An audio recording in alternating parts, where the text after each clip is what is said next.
23 दिसंबर 2020। क्या कभी किसी ने सोचा था कि एक दिन आएगा जब भारत में अंबानी और अडानी टाइप के लोग घेर लिए जाएंगे।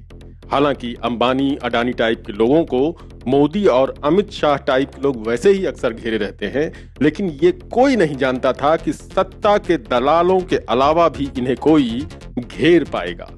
भारत के इतिहास में पहली बार ऐसा हुआ है। ये इतिहास का वो पल है जिसका खुद इतिहास सांस रोक करके इंतजार कर रहा था। आप स्क्रीन पर चलती ये तस्वीरें देखिए। ये महाराष्ट्र के किसान हैं। ये वीर शिवाजी के पुत्र हैं जिन्होंने बड़ी से बड़ी शय को घुटने टेकने पर मजबूर कर दिया है। इन तस्वीरों को ध्यान से देखिए, इसलिए भी ध्यान से देखिए कि ये तस्वीरें इतिहास में पहली बार बनी हैं। ये मराठी मानुष पूरे देश भर का खून पीने वाले अंबानी का दफ्तर घेर कर बैठे हैं। मंगलवार को पूरी मुंबई किसानों के जय घोष से गूंजती रही। ये जय घोष इतना भीषण था, इतना प्रबल था, इतना ऊंचा था कि ऊंची से ऊंची एंटीलिया में बैठने वाले दुबक कर तहखानों में जाकर कहीं छुप गए। ये देश, ये हमारे देश के किसान हैं, ये हमारे देश की जनता है जिसने किसानों के कंधे से कंधा मिला लिया है। इनके कंधों से कंधे मिलते हैं, इनके कदमों से कदम मिलते हैं। ये चलते हैं जब ऐसे तो दिल दुश्मन के हिलते हैं। जी हाँ, दुश्मन के दिल हिलने लगे हैं। हम आपको अंबानी के दफ्तर का पूरा घेराव दिखाएंगे और वो सारी एक्सक्लूसिव तस्वीरें दिखाएंगे जिसे दिखाने से अंबानी और मोदी की गुलाम मीडिया अभी तक डर रही है।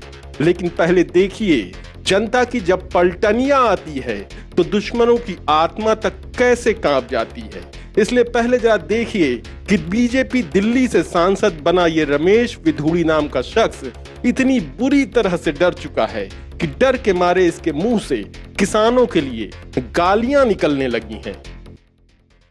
और बॉर्डरों पर बैठे कितने, कहीं 500, कहीं 250, कहीं 1500, तो वो सबके सब कनाडा से आए हुए पैसे को लेकर, पाकिस्तान से आए पैसे को लेकर जो ठलवे होते हैं हर गांव में 5-7, 10-5, वो ठलवे बैठे हुए हैं। तो देखा आपने, ये है आपकी ताकत का नतीजा।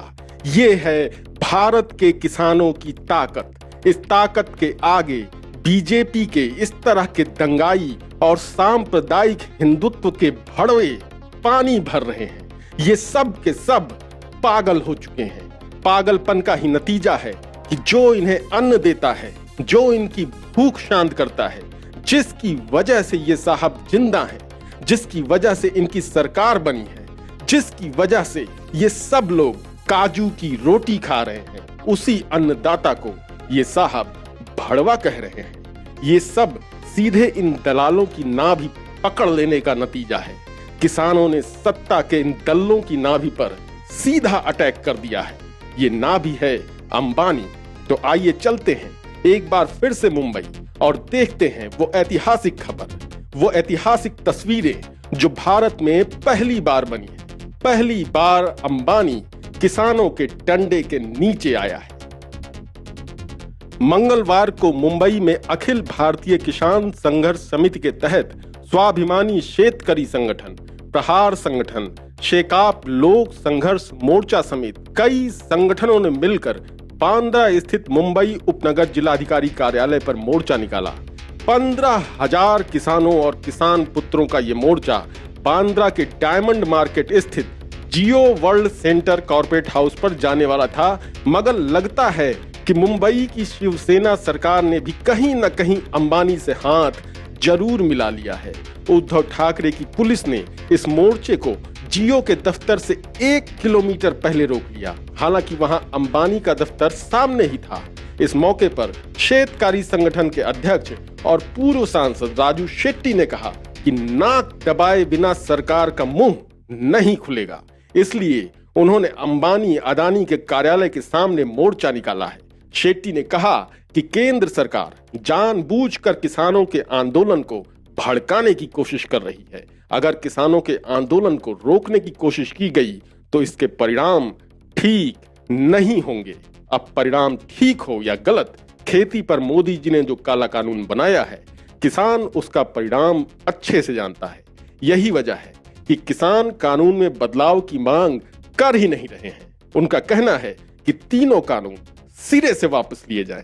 यही वो पॉइंट है जहां सत्ताधारियों की कॉर्पोरेट से मिलकर की जाने वाली दलाली नंगी हो जा रही है। आज केंद्र की मोदी सरकार किसानों के सामने पूरी तरह से नंगी खड़ी हो चुकी है। चूंकि ये लोग नंगे हो चुके हैं, इसलिए अब पूरी तरह से नंगई पर ही उतर आए हैं। ये इस सांसद रमेश विधोड़ी की नंगई ही है जो कि ये ऐसे बोल रहा है कि खाने को फोकट का मिल रहा है, गर्म पानी मिल रहा है, बढ़िया रजाई मिल रही है और मोदी को हटाना है। मंगलवार को AIKASCC बांद्रा कुर्ला कॉम्प्लेक्स में अंबानी और अडानी के मुख्यालय पर प्रदर्शन किया गया, जिसमें 15,000 से ज्यादा किसानों और किसान पुत्रों ने हिस्सा लिया।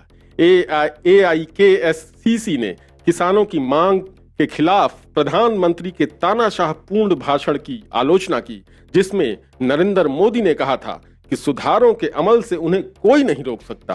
देश के लोगों को ये बात साफ होनी चाहिए, ये वे सुधार हैं जो कॉरपोरेट और विदेशी कंपनियों का मुनाफा बढ़ाएंगे और किसानों को बर्बाद कर देंगे। AIKASCC ने हरियाणा और यूपी की भाजपा सरकारों द्वारा किए जा रहे दमन को भी जमकर कोसा।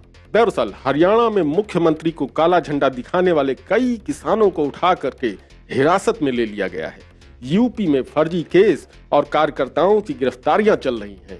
यूपी का मुख्यमंत्री योगी आदित्यनाथ तो पूरी तरह से गुंडागर्दी पर उतर आया है और किसानों को एक और धमकियां दे रहा है और दूसरी ओर किसानों की मदद करने के फर्जी दावे ठोक रहा है। मगर ये सब अब किसानों की नजर से छुपा नहीं रह गया है। किसानों ने कहा है कि योगी या तो होश में आए या फिर वापस गोरखपुर जाकर ढोल मंजीरिया बजाकर भीख मांगकर जिंदगी गुजारने को तैयार रहे।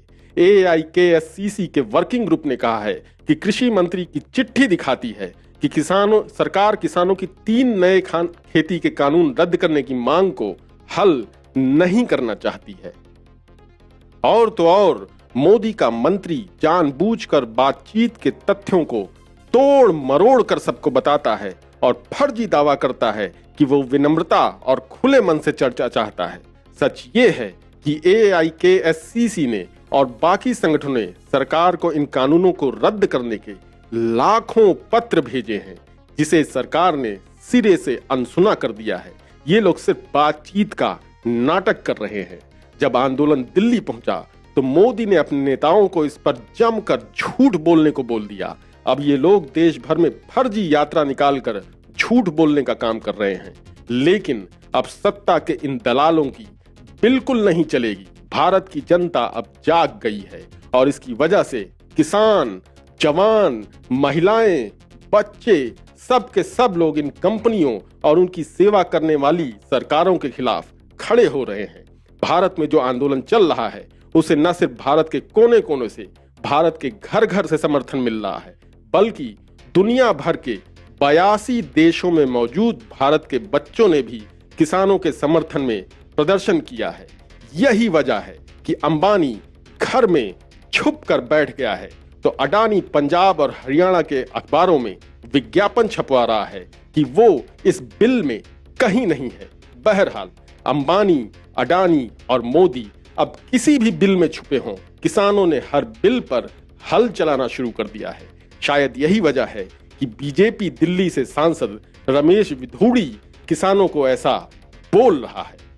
और बॉर्डरों पर बैठे कितने हैं? कहीं 500, कहीं 250, कहीं 1,500। तो वो सबके सब कनाडा से आए हुए पैसे को लेकर, पाकिस्तान से आए पैसे को लेकर जो ठलवे होते हैं हर गांव में 5-7, 10-5-7, वो ठलवे बैठे हुए हैं।